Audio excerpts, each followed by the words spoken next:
Hello and welcome to episode 2 of Hearing in Colour with your host Matt Simon. So in this episode I'm going to talk about structure and timbre. So timbre is a musical term which means the texture of the music. So if you're writing for a band, so I'm just going to use a standard rock band as a first example because I write a lot of music in that format, you have in a sense a fairly limited palette of shapes to work from. So I'd see the different notes and the different keys as different colours, and then the way the note is played gives it the shape. So if you play very aggressively or sounds like a snare drum, which is a snap, then it's a very sharp sound. It's got a lot of edge on it, very definite. But then if you have a softer guitar sound, then the shape of the music is a bit more nebulous, a bit more cloudy. It's got less of an edge on it. So you've got only a limited amount of instruments, and then with the guitar sounds, for example, you can change a guitar sound, and the voice can be very dynamic as well. You can have a softer or more aggressive sound, but essentially imagine you're given a Lego set and you've got a certain amount of pieces, and there's only really those different pieces you can use. So and imagine the set is unlimited in terms of how many bricks you have, but the amount of shapes you have is limited. So let's try and keep this simple. So let's say you've got some 2x4 blocks, a 1x4, some 1x1s, then we've got a flat bass and some poles. So you could perhaps build a house with that structure. It doesn't matter how tall or wide. Let's say you've got as many of those types of bricks you want, but only those types of bricks. So you would be limited in a certain way. So your imagination, if you're quite a creative architect, then you could build lots of different houses, but you're kind of limited to houses in a sense. If you have different instruments and different Lego bricks, then you can build more expansive architecture. Let's maybe some curved roofs. I'm thinking some Star Wars type buildings, but it could be the Opera House in Sydney.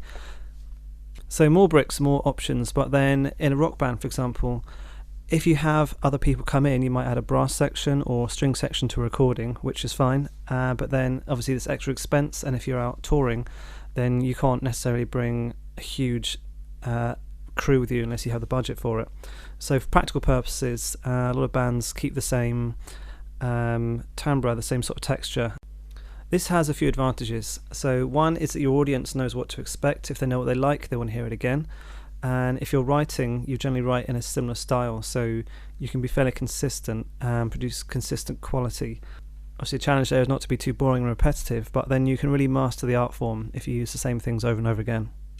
This can be boring, so you can work within those instruments to produce different textures. Bass players are a little more limited, although you could play with the pick, the plectrum, to have a bit more attack rather than the fingers for a warmer, more fluid sound.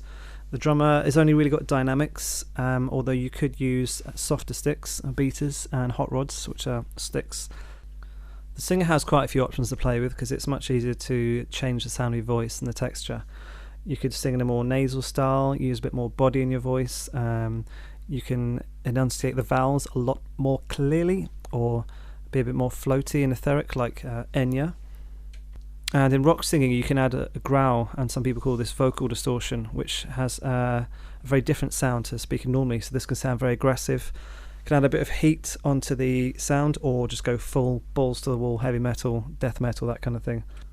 An electric guitarist has probably the most tools at their disposal because they can go through a clean sound or a thick distortion sound. There's wah-wah pedal, flangers, all these different things which give different texture.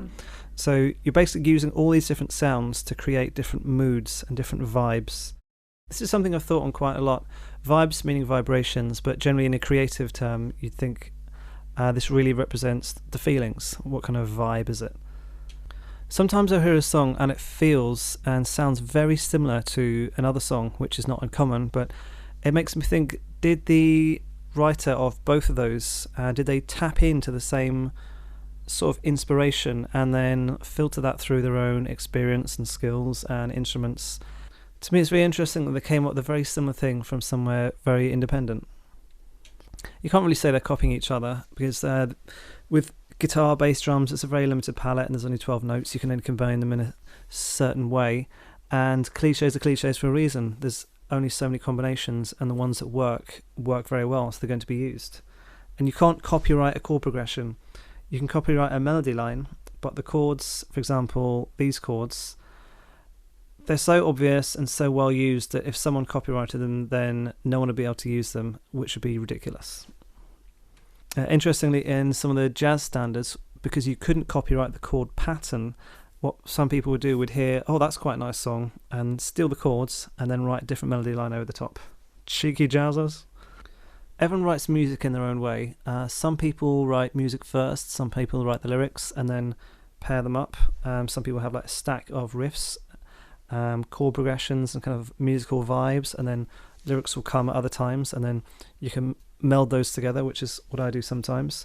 But I also, when I'm writing, sometimes I will tune into a vibe, man.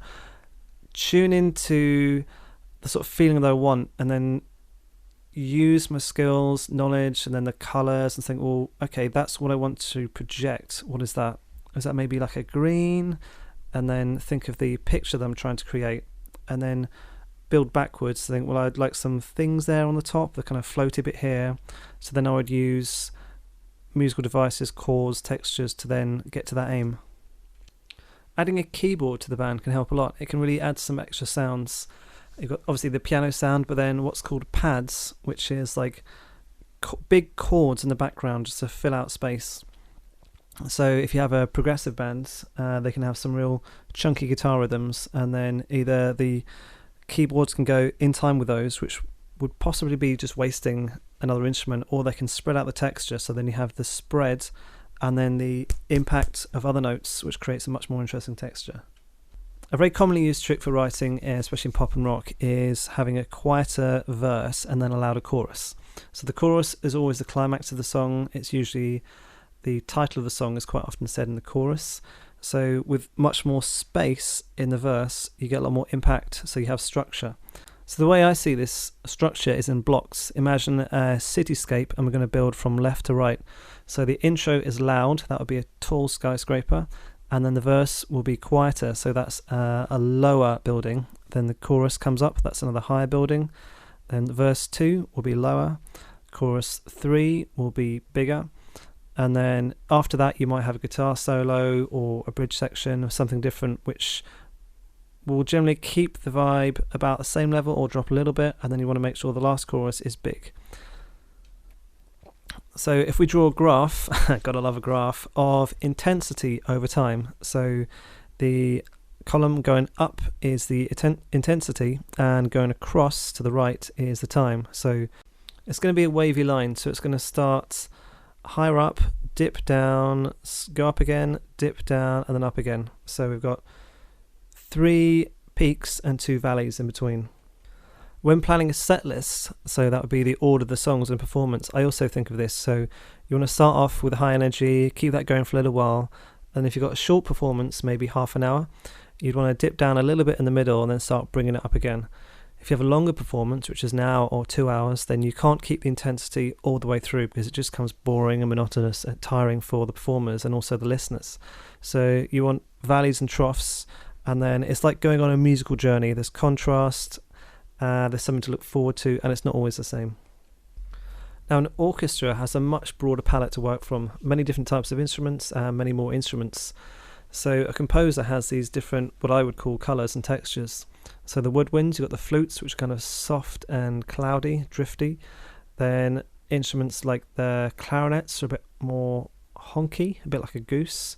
You've got the violins, which can be very warm, the strings, and the brass can be very loud and brash. And then you've got the percussion and the piano as well. So with all these different instruments and textures, you can use certain ones or combine them to build an enormous swell of sound. Interestingly, I would consider silence another tool to use as well. The use of silence and not playing is very important. Some musicians would say it's the notes you don't play that are very important, or the ones that matter. Bootsy Collins, who's a funk bass player, said the groove is in the gaps. And there's a lot of truth to that. If you have a long stream of notes, there's a regular push, usually every 4 in Western music, but if you leave some out, it really highlights the ones that are coming next. So with the gaps, you can do 2 things. You can either have everyone come down on the same note and give a really big impact, or by not playing the note, You create attention because people are waiting for it, and then when they do get that, it's a payoff, it's attention and release. I also see silence as black. So if it's black and there's a few spots of colour, the black really serves to highlight those spots and those notes. Because if there's only a few notes playing or one instrument, then you really listen to that. I'm going to keep banging on about the Police and Sting a lot, but what's quite interesting is the Police came out in a time where lots of punk and reggae and ska music was around, and the ska band had a lot of brass. So with a 3 or 4 piece band, bass guitar, drums, maybe another guitarist, jumping around on stage, and then with a brass section, it creates a lot of sound and it's really fun to listen to. The Police were only 3 people. There's bass, drums and guitar. So less instruments to work with, which potentially would give you a smaller sound, but I saw an interview with Sting and he said that the way they got round that was by having lots of open chords, using reverb and echo, and in that way they actually created a bigger sound, I think, than having a full 8-piece band or something. A song like Walking on the Moon, which has it just sounds big, there's not a lot going on, but they use the few notes there are to really frame a larger space. The song is called Walking on the Moon, so the moon is big, space is big. I think the working title was Walking Around the Room, and again he'd had the chords separately and then put some words together. But it really is very evocative of a wide space. And you imagine someone walking on the moon, there's a lot of space around you and kind of floaty because of the low gravity. And the lyrics are generally talking about being in love, walking back to your house, feel like I'm walking on the moon, so taking these big giant steps. So it's got that floaty, spacey feel, which you couldn't do if the music was a lot faster with a lot more going on. It needs to be a lot more sparse to convey that. The perceived momentum of the music is also a very important thing to me. If the music is slower, it feels like walking pace. If it's faster, it feels like running. It's not actually running unless the musicians are actually running. Generally, they're standing still or sitting down when they're performing. But in bands, the rhythm section is usually the drums and the bass, and often the rhythm guitar. So they create the rhythm, the sense of flow. So if the music is faster, it feels like it's running faster, but I think to a point, because if it's too fast, I imagine these to be like footsteps. So slow and plodding is like walking, faster is running. But if the music is really fast, it feels like someone is just running on the spot, which to me doesn't really have any momentum because it's not moving forward. This sense of movement is very important to me when I write music, because it can get very boring if the song is at the same pace all the way through the music. So what you can do is either change the speed of the music, or you can change the meter, which is the time signature. Many forms of music traditionally were used for dancing. So a waltz, which most people know, is written in 3. Ba ba ba ba ba ba. It has a very definite pulse and flow, and generally the music needs to be at a speed that's more conducive to moving your body. Some songs like Mr. Brightside by The Killers it's just the right speed for jumping up and down, which is great for an audience. And a lot of electronic music and pop music is written to 120 beats a minute. This is roughly the speed of your heartbeat when you dance into the music, but also it gives quite a comfortable pace to move your feet to. So by changing the amount of rhythmic pushes in the bar or the pattern of the music, you can make it feel a lot different. So it can be very boring if the music is in a march feel, but I like to play in odd time signatures. So instead of a consistent 1 2 3 4 1 2 3 4, you can change those up and use 5 beats or 7. And for me, this gives the music a very different feel. It can feel like, it's quite hard to describe. It's a lot less grounded. It's a lot less marching. So it could be something flying and swooping around, or it can feel a little bit stuck, like walking through treacle. But it just gives a different feel, a different sense of movement to what was before. Time for a quick ad. Do you like free money? Who doesn't? Sign up today for a free Crypto.com debit card, and you and I get $25 each. Also, you get between 1 and 8% cashback in crypto. Link in the show notes. I like to imagine the music is like driving a car. So by driving forwards at certain speed, the music has that tempo, the pace. If you want to accelerate, the music can speed up, and of course you can slow down. So this is just one dimension, going forwards and backwards. So by going left and right, you could change the time signature of the movement, so there could be a different pulse. And then by changing the key, you could lift the music or make it feel like it's dropped in a certain way. So that would give you an upward movement. So for me, the music then can move in 3 dimensions, and the song as a whole is this entity made up of the component parts of the people performing and the instruments. So it's like a thing moving in 3D space, and it's able to move in that 3D space because of the changes in the music. Slightly weird analogy, but imagine you are getting a piggyback from someone and they have 2 legs, so it's a very regular pace. If that person then instantly grew an extra leg, they'd be walking with 3 legs, and their pace and the rhythm of the walking would feel different. So I like to sometimes think like that. So it moves in a different way, and it can really create quite a refreshing change, and quite surprised because you're used to something and then it changes, like, oh, this is different. This can be used in many different ways to create different emotions. If it's surprisingly uplifting or makes things a bit darker. Again, it's a bit like a roller coaster where you're taking someone on a journey, and then by using these different musical devices, you can paint the picture and then move them in the different ways so that they feel what you want them to feel. I believe music is a medium for emotion, as is all art. Basically, you want the other person to feel what you are feeling. So all these musical devices and techniques and the colours are basically just tension and release. So you build up the tension, and then there's the pleasure of the release when it comes. The bigger the tension, the sweeter the release.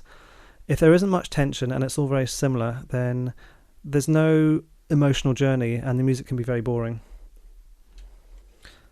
Some people might think that it's easier to write music as you go along, as you get older and more experienced, but a lot of people will say that it actually gets harder sometimes because you've done a lot of the obvious things, and a lot of the obvious ideas have been done, so you can't copy other people, you can't copy yourself, so you have to reach a lot deeper to get more interesting ideas.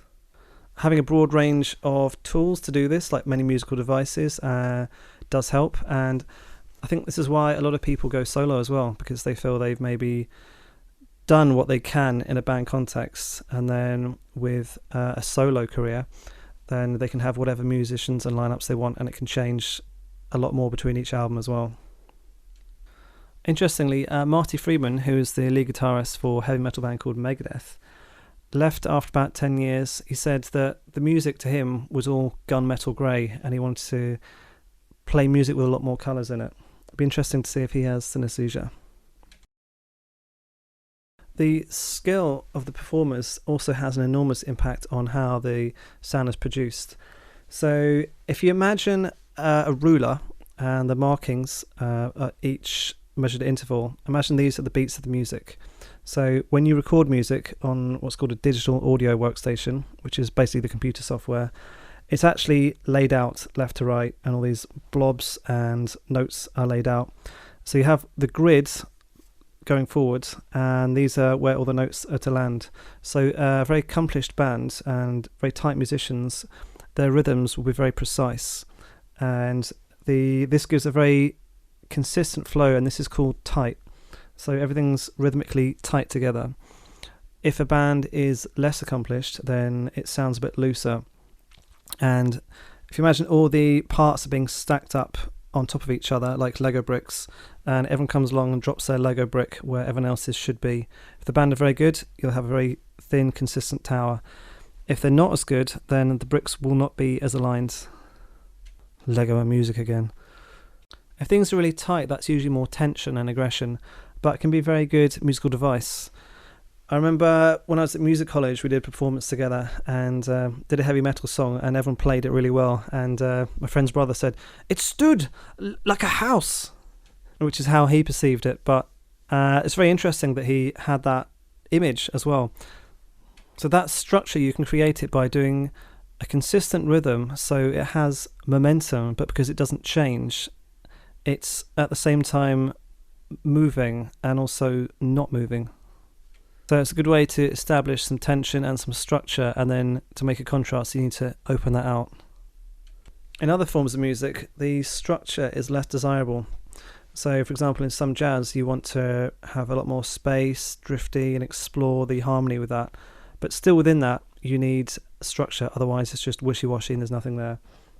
So often a jazz song will have what's called the head, so it'll be the melody line, and then once that chord progression is done, the chord progression keeps on going and people take their solos, and generally the backing instrumentation behind that will be less, leave a lot more space, a lot more texture for the performers, the soloists, and then to wrap it up at the end they'll play the melody line again. So you have the melody in the middle, space, and then the melody, so structure, space, structure. So you have this opportunity in the middle for the solos, which is generally the most important part for the listeners and the performers. But then it's framed, like bookended by the structure. Otherwise, if it's just wishy-washy, there's nothing there. Now, I can't speak for any other musician on the planet, but I imagine that, I have to speak to someone to verify this, before this song is played, let's take a simple one like Fly Me to the Moon, they know that there'll be that structure of the chords and the melody to start with, then space in the middle, and then they know there'll be structure at the end. Soloing is a very interesting concept because you essentially have a blank canvas, or maybe not as blank, because let's say the chords are G, C and D. You know that you've got to follow that pattern or ignore it, but it's still a texture for you to paint on. So for example, if it was just a long G minor chord and then followed by a D minor, for me that would be a dark blue stretch and then a grey stretch. So it's almost like a canvas which is already pre-coloured on the background, and then I can do my work on top of that. I also think of the movement of the notes a bit like a being, or like an animal as well. So for example, if the song is marching along, imagine like an elephant with the howdah on the back, and then it's going along, and then the soloists, when they take their solo, it's almost like a bird leaps up off the elephant, flies around, does its thing, and then comes back and sits on it, and then the song finishes. So within that, there's a lot more freedom, and you expect a lot more freedom and movement of the solo, again depending on the skill of the performer and their technique. So I would like to soar, swoop around like a predatory bird, but then it's still within that got structure. And generally you might start off a bit slower and then climax off at a higher pitch with some speed to get up there, but still using lots of different nuance to change the movement of, let's say, the bird. So the bird starts flying slowly, it rises up, and it can go left or right, up or down, and then also the texture of the notes and then the patterns of the notes give the shape to the melody. So if I'm kind of thinking like it's a bird flying around, but also if I've got a big canvas and I'm drawing long squiggly lines, but in 3 dimensions, I can also use patterns within those lines. I could do like a straight line, a curve, or a coil, like a spring, or a kind of bubbly effect. And all these would be coming out of my imagination depending on what I'm playing. So to use an electric guitar as an example, this sound I consider to be blue, but then if I change the sound of the guitar and play in this manner, it's red, but the red sound has a lot more edge on it. Then within this wobbly line that I'm drawing, I could use maybe a bubbly effect like this, lots of slides. These fast arpeggios give a different texture as well, and this technique is called tapping. This has a different sonic texture, a bit more like a web, or like a block of, not so much like a block, but it's, instead of single notes, it's more of like a spray paint where there's lots of little dots together at the same time. So again, it gives a different texture. I've got a few tricks up my sleeve, and I consider myself to be a pretty good player, but obviously there's far more advanced players than me doing all sorts of crazy madness, which is wonderful to listen to. What type of chords you're playing over also can be a different challenge as well. So if there's only one chord, for example, let's call it G minor, so there's a long blue block ahead of you with which to draw your lines over, That can be easier to start with, but then it can be more difficult to make something truly interesting because there's less changes and you have to imply those in what you're doing. But you still got the movement either way. But then if you're playing through a jazz song, for example, where the chords change constantly, there's lots of different colours. So you have to navigate these different colours, which can be hard enough in itself, and then create a structure within that. So it can be very, very difficult, but very, very rewarding. And then once you have the skills to do that, you can go back to a simpler chord progression, and it gives you a lot more options and a lot more skill to use. Going the other way, there's a song called Onenote Samba, which is a jazz standard. And the melody line initially just stays on one note, and at the end there's some change in the middle. So for the melody not changing and the chords underneath that are changing, for me that feels like, let's have a bird, which is the melody line, and then everything else underneath it pivots. Then they move together, and then again it stays, and then everything underneath pivots instead of the top pivoting. Interesting change. Thanks for listening. It got weird. It's going to get a lot weirder. You can find us Hearing in Colour on Facebook, Instagram and YouTube, where you can find pictures and links. Would you like to earn money with no effort at all simply by having your phone on? Your data is being sold around the world anyway, and the Tapestry app helps you take a cut. Link in the show notes.